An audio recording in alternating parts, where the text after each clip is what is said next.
Thank you for inviting me to participate in this seminar on a very important and timely issue. As already stated, my name is Ingólfur Gíslason and I'm an associate professor in sociology at the University of Iceland, and I specialize in gender, in masculinities, violence, father roles, and issues connected with gender. Before that, I worked for a number of years for the Center for Gender Equality in Iceland. So gender equality is an issue that I have been involved in for quite a number of years. Now, Iceland is probably not all that well known, so just a few words to establish the setting. Iceland is situated way up in the North Atlantic Ocean, and probably mainly known for its volcanic activity.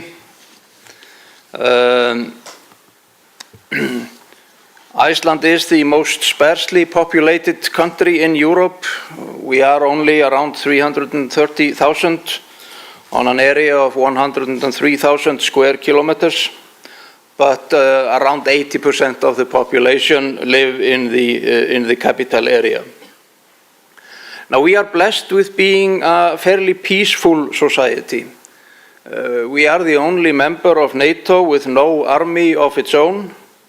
Violent crimes are fairly rare, 0 to 2 murders a year, and violence against women in particular is, by international comparison, fairly rare. Around 1.5% of women suffer some kind of violence in close relationship each year. We have a similar social welfare model as the other Nordic countries, and for a number of reasons, we also have fairly similar opportunities for men and women, as can be seen in our standing in international comparisons, such as the one annually done by the World Economic Forum, where we have topped the list for 6 consecutive years, something that at least the Icelandic politicians are very, very proud of. And in all probability, that is one of the reasons why I'm standing here today, so let's turn to the subject. Now, historically speaking, men have dominated the public sphere. In all or almost all known historical societies, men have had more economic resources and more political power than women. And on a global basis, this is still very much the case. According to the United Nations, 70% of the poor in the world are women. The unpaid part of women's labor is 2/3 in the industrialized world, while it is 1/3 for men. Women with independent earnings earn on average 3/4 of what men earn. 2 of every 3 illiterates in the world are women. And when we look to the political system, women are about 10% of those with a seat in the world's parliaments and about 6% of the ministers. So it's fairly obvious that globally speaking, we have a long way to go. But if we concentrate on a smaller part of the world, if we look at the development in Western Europe, particularly perhaps the Nordic countries, we see that in the last few decades, important changes have been taking place. And I think that it is important to keep these changes in mind when we try to decide if we can involve men in the work for gender equality. What reality faces men today?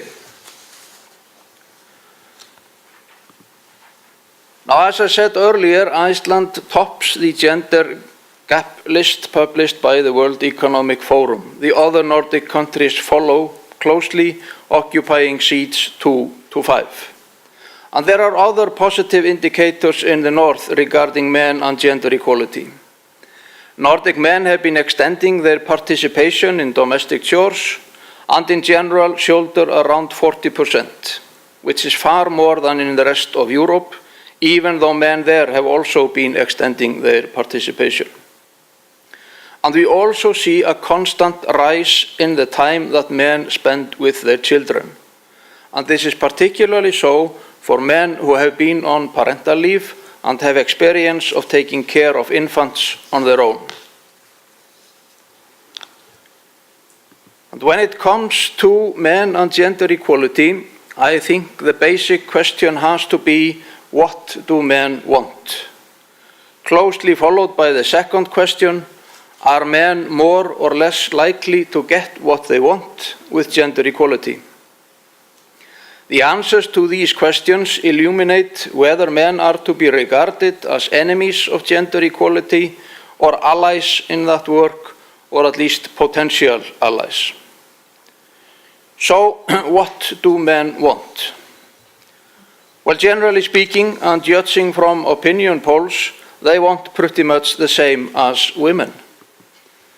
They want social justice, they want economic security, they want a roof over their head, and they want someone to kiss.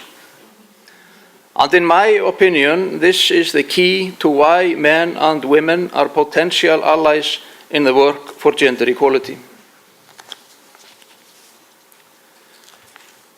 If we look at the organizations of men based on gender in the last decades, we see at least 5 different groups or approaches. To begin with, there are groups engaged in promoting what they sometimes refer to as men's rights. Mainly, these have been men who think that they have been unfairly treated in one way or another just because they are men. This is particularly regarding divorce and child custody.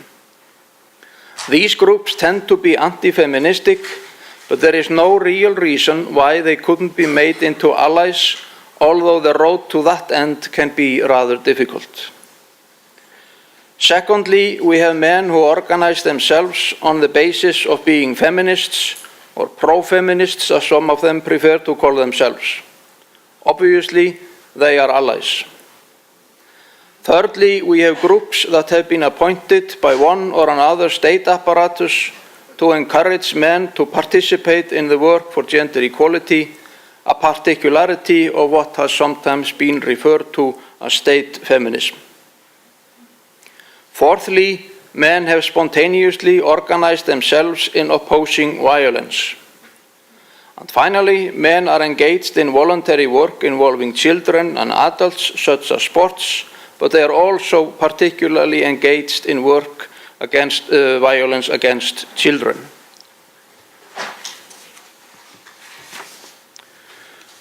So let's move to Iceland. In the 90s, there was much discussion about gender equality and how we could move forward in that area. And many voices were heard calling for increased participation of men. Similar discussions took place in other Nordic countries around the same time, and there was a broad consensus that the discussion on gender equality had to be broadened and to include men more than before.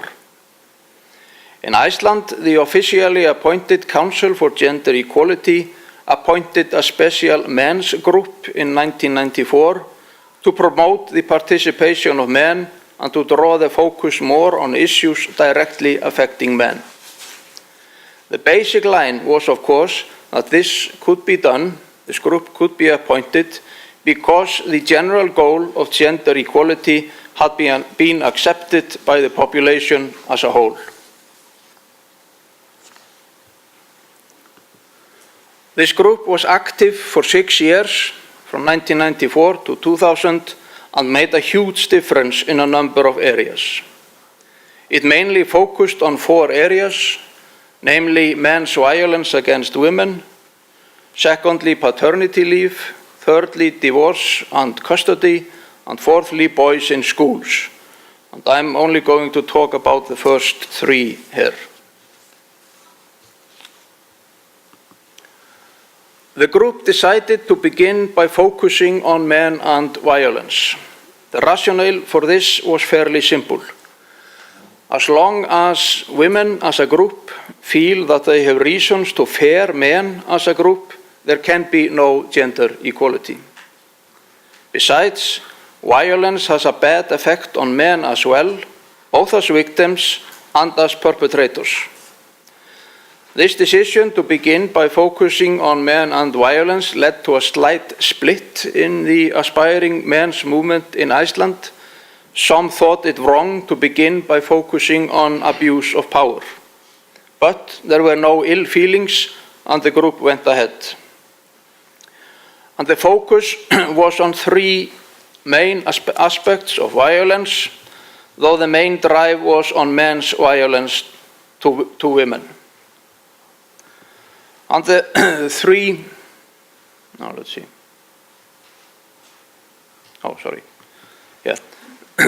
violence. The focus was on three main issues: violence against women, violence against other men, and men's violence against themselves. The focus was always on solutions, not to brand men as violent by nature or power hungry or anything like that. The group always said violence is harmful to all, but men are the main perpetrators of serious violence, and that has to stop. How? Three main issues. When there is a balance of power between men and women, there is less violence. Consequently, one of the prerequisites for a violence-free society is a more gender-balanced society. So women need more social power, and men need to be more involved in the domestic sphere. Secondly, it has historically been regarded as manly to be violent. It is a part of masculinity. The ties between masculinity and violence have to be cut. There is nothing manly about beating other people, particularly not those in vulnerable situations, women and children. And thirdly, those who realize that their violent behavior is a problem should get help to change their behavior. In other words, we need a rehabilitation center for violent men.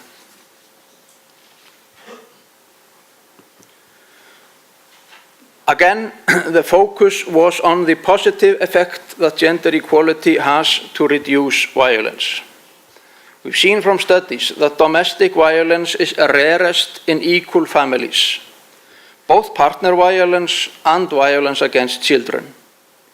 In second place are families where the woman dominates, and the violence is worst in families where the man dominates.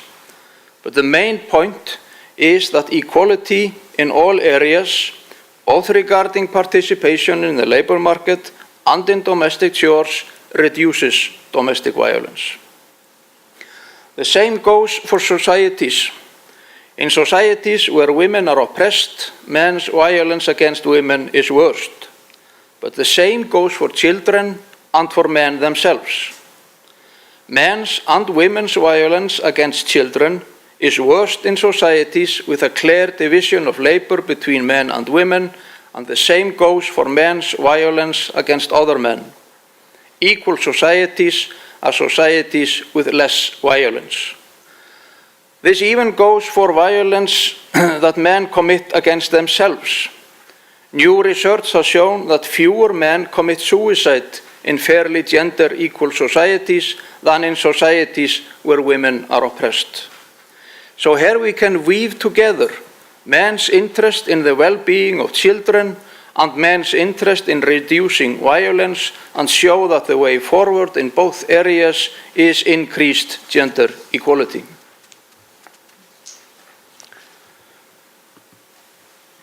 On the basis of this, the focus for the Icelandic group became that reduced violence is a prerequisite for gender equality. The group began with a conference in 1994 under the heading Men Against Violence. The next year, it orchestrated a week-long campaign under the same heading. And that same year, it published a book on violence and distributed it in all grammar schools so that teachers could use it to discuss violence with their students. And last but not least, we got the Psychological Treatment Center for Violent Men in 1998. It is called Men Take Responsibility, but now we have to find another name because it has been decided to also let violent women in.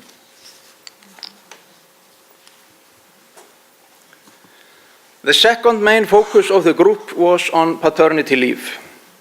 A more equal division of childcare is in the interest of all, because it is the key to gender equality within the domestic sphere and in the labor market. So the task is to bring more fathers home to take care of their children. The key to success in that area is that fathers have independent, non-transferable rights to leave.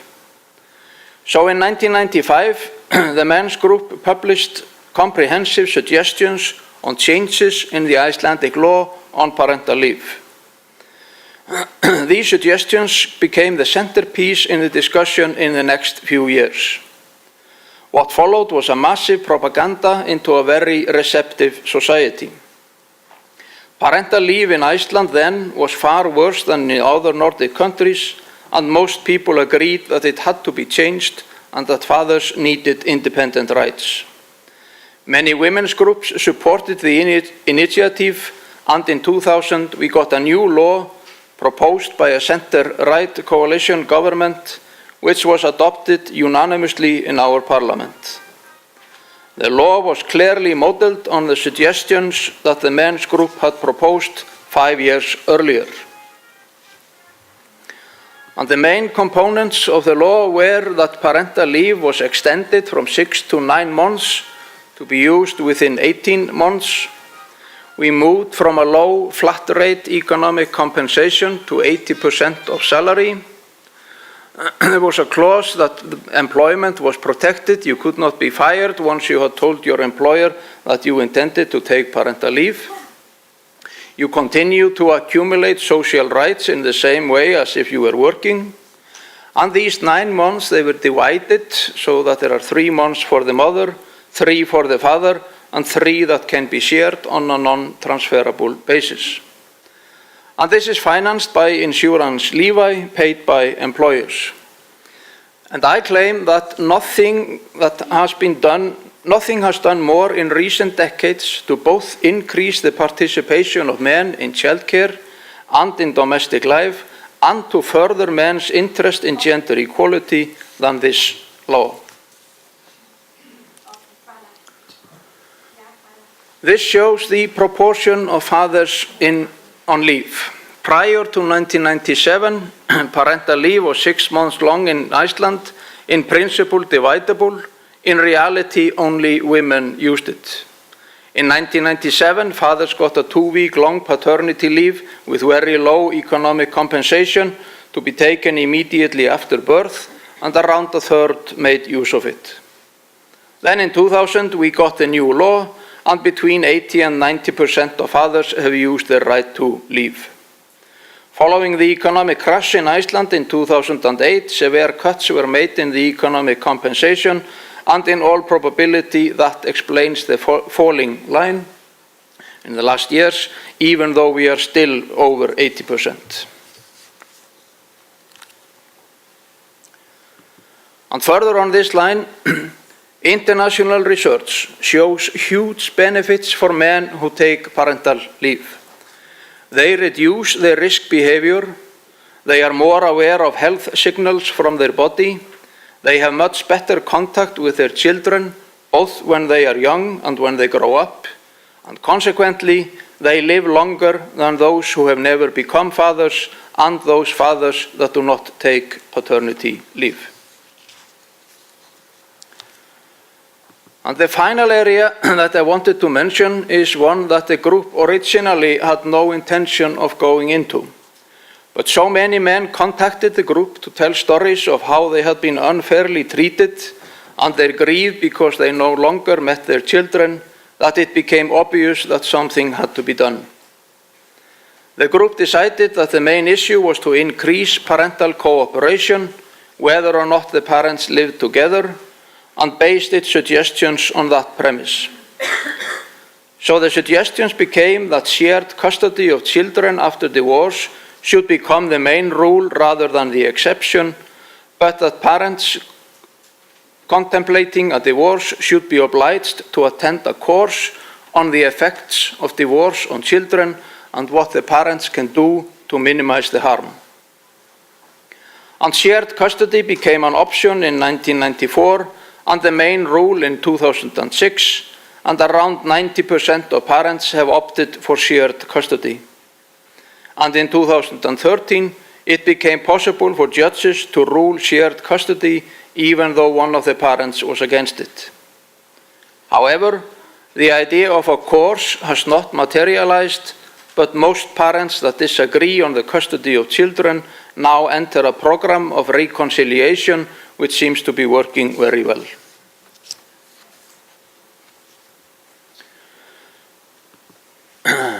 Now, these changes are positive from the view of gender equality. They are positive for fathers who, to a much lesser degree than before, lose contact with their children after divorce. And last but not least, it is a very positive change for children. International research has shown that it is in general better for children that both parents are active caretakers. It means that their cognitive, emotional, and motoric development progresses better. So once again, gender equality is the key to a better life for all. So to conclude by providing some advice. In general, I think it is best to focus on positive aspects of gender equality when you want to get men involved. Not least the fathers can be activated since they are not interested in discrimination against their children, perhaps particularly not against their daughters or their wives. On the whole, Iceland and the other Nordic countries have positive experience of using state feminism to promote the participation of men, to appoint a group or a committee of men to actively promote the voices of men and to put gender equality issues particularly connected to men into focus. Those appointed to such a group have to be truly interested in gender equality.